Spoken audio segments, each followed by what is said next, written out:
M news కి స్వాగతం. జ్యేష్ఠ పౌర్ణమి సందర్భంగా విశ్వమానవ కళ్యాణం లోకం సస్యశ్యామలం కోసం పిఠాపురం పట్టణం మహారాజా రైల్వే వారధి సమీపాన ఉన్న శ్రీరామ దత్తసాయి పీఠంలో భక్తుల చేత సామూహికంగా హోమాలు, అభిషేకాలు, వ్రతాలు ఘనంగా నిర్వహించారు. ఇతర జిల్లాల నుంచి కూడా భక్తులు అధిక సంఖ్యలో పాల్గొన్నారు.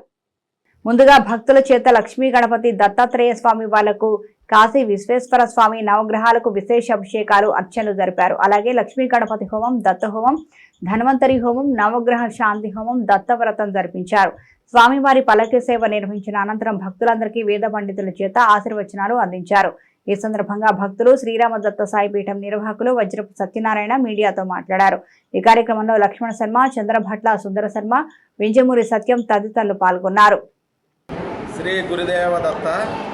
ఈరోజు జ్యేష్ఠ పౌర్ణమి అంటే ఏరువాక పౌర్ణమి సందర్భంగా